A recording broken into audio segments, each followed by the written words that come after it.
अस्सलाम वालेकुम respected parents. आज हम एक बहुत अहम मौजू पर जो है ऑटिज्म स्पेक्ट्रम डिसऑर्डर, इसके ऊपर बात करेंगे और कुछ ऐसी चीजें, खासकर कुछ कोई से 10 ऐसे पॉइंट्स हम देखेंगे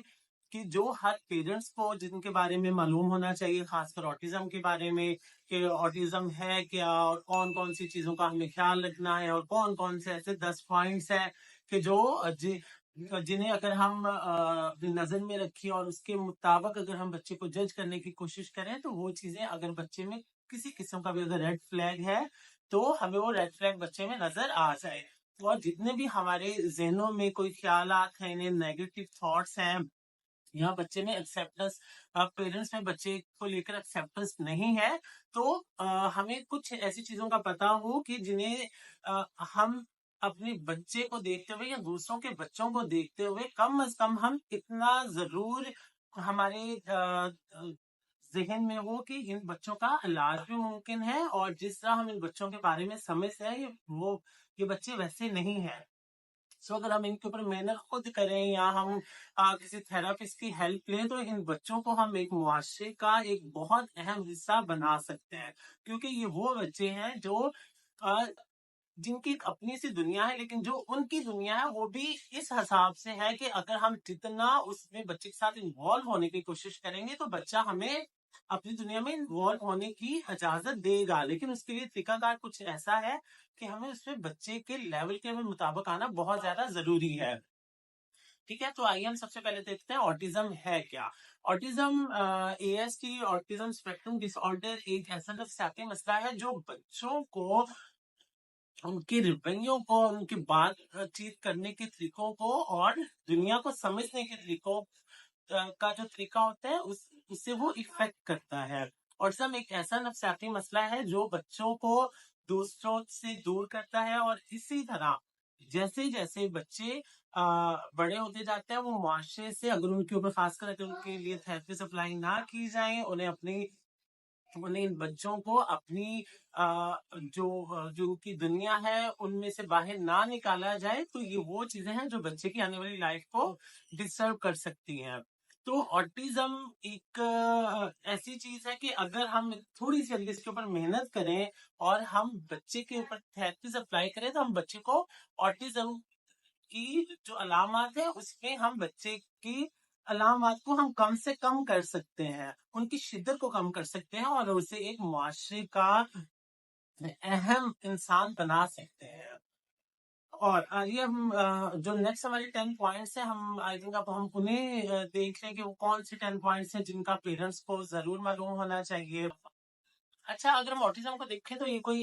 ऐसी बीमारी नहीं है जिसके लिए हमें मेडिसिन जिसके लिए बहुत ज्यादा जरूरी हो। इसकी कुछ स्टेजेस होती हैं, माइल्ड, मॉडरेट, सीवियर और प्रोफाउंड। इसमें खासकर जो माइल्ड और मॉडरेट बच्चे होते हैं, ये बच्चे तो जस्ट थेरेपीज के साथ ये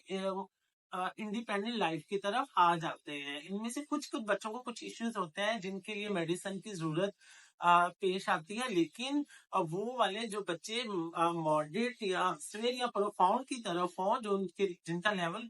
सीवियर या प्रोफाउंड हो, उन बच्चों के लिए मेडिसिन की ज्यादातर जरूरत होती है। अदरवाइज माइल्ड और मॉडरेट बच्चे हमारे और थेरेपिस्ट के साथ ठीक हो जाते हैं, और इनके जो सिम्टम्स होते हैं उनकी सीवियरिटी लेवल ऑटोमेटिकली कम होना शुरू हो जाते हैं।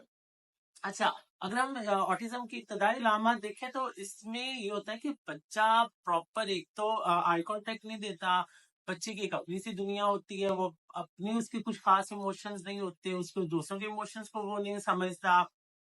इसी तरह उसकी उसमें चीजों को समझने की जो उसकी एक सलाहियत होती है वो थोड़ी इफेक्टेड होती है। ठीक है, वो दूसरे आम बच्चों की निस्बत या तो कम हो सकती है बल्कि वो कुछ ज्यादा भी हो सकती है। और ये हर अगर हम इसी के अगर नेक्स्ट अगर हम पॉइंट देखें तो ये बच्चे मुख्तलिफ होते हैं दूसरे बच्चे से, इसी वजह से इसे हम स्पेक्ट्रम भी कहते हैं। स्पेक्ट्रम इसे इसी वजह से कहते हैं कि यहाँ हर बच्चा ऑटिज्म का दूसरे बच्चे से मुख्तलिफ होता है। अच्छा, जैसे मैं आपको यही बता रहा हूँ कि हर फर्द और ऑटिस्टिक जो बच्चा होता है वो हर बच्चा दूसरे बच्चे से मुख्तलिफ होता है। सो उसकी हर वो चीजें, दूसरा माशरे को समझने की उसकी सलाहियत, उसकी पढ़ने की, उसकी लिखने की, उसकी बोलने की सलाहियत,